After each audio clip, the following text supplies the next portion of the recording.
Hello, my name's John, and this is how I like to start a conversation, by pausing. I invite you to be fully present, to take the time and space to reflect. Don't worry, I'm the last man up here. Just take a minute or two. Maybe think of a pastoral scene which helps you.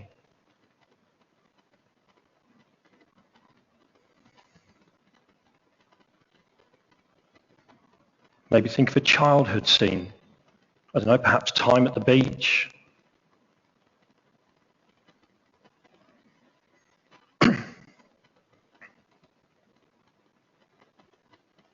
Whatever speaks to you.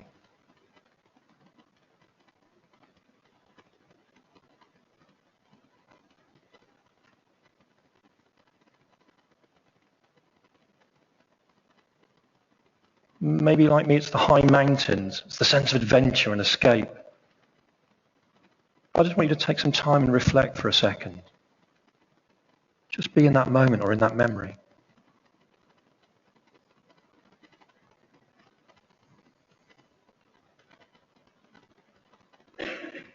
We tend to go to the wild places for inspiration. The island you can see there is Grunard Bay in northwest Scotland. It's been uninhabitable for 40 years because of anthrax testing during the Second World War. And so often we design workplaces to be open and connected with people, and then we make a mess of it somehow. We corrupt it. When NASA sent men to the moon or flying over the Earth, they experienced a thing called the overview effect, where they realized that when they could see the Earth as one connected unit from the wonders of space, they saw it differently. They saw the connections in a different way, that we were all one race. Now, I guess the problem for me was that I used to work here. You probably came on one of these today. 522 trains during the rush hour. There are 1,200 of you crammed into this train in the rush hour before you even get to work.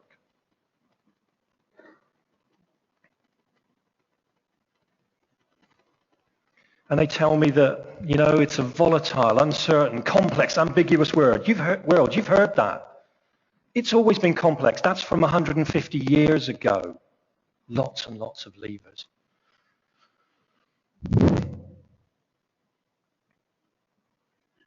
And eventually, all of this complexity, it broke me. After 15 years from the diagnosis of being a manic depressive, having bipolar disorder, I broke down again, and I needed time out. So what did I do? As any person who's completely manic and taken by their moods, I did something different. So I got on a plane, and I flew all the way to Texas, and I knocked on the door of Houston and said, "Can I come in, please? I want to understand calculated risk. I want to understand how you can get that overview, to see something different and compelling. Can you help me?" And they did.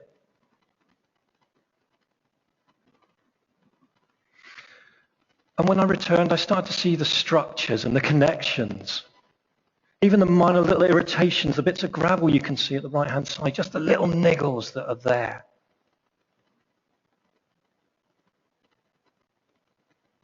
And I reflected on the workplaces that we so often find ourselves in. Workplaces which are full of conflict, the aggressive power plays, the never-ending meetings which run from 1 hour to the next, no time to go to the toilet, no time to have a cup of coffee, to relax, to consider. Like David's point, no time to think.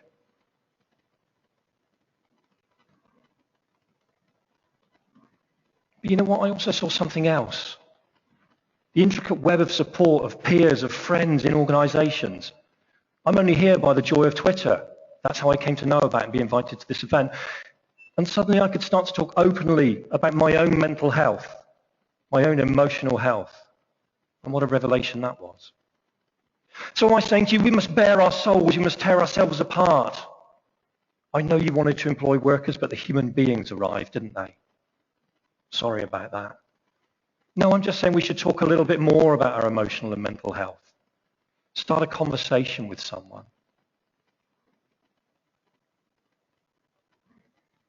So I'm going to take you back to nature now. Summer's going. How do you help your staff blossom and bloom and grow? Is it the training and development you give them, or is it in those quiet conversations where you just care about them?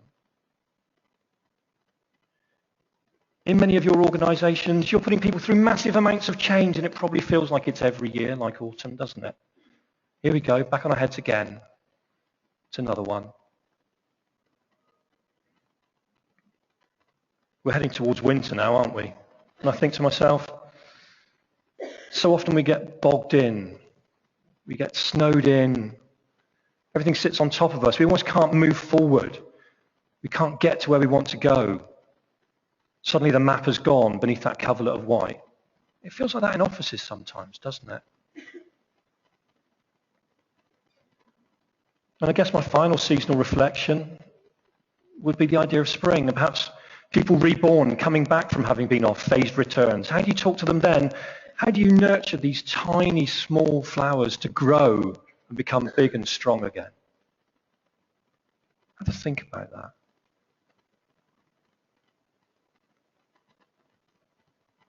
So you know what? I'm going to pass the torch to you to take this forward. I heard Peter Cheese say he'd send you a data set about when someone's birthday was. No. Go and manage and talk to your people. You're in charge of them. Go and ask them when their birthday is. Ask them what they'd like to do. Ask them what they want. Ask them about their purpose and their values. Because they came with their own purpose and values, not the ones you wrote on the wall, not the ones you put in the meeting room, not the ones on the back of the toilet cubicles. They came with their own stuff. So speak actually to them, please.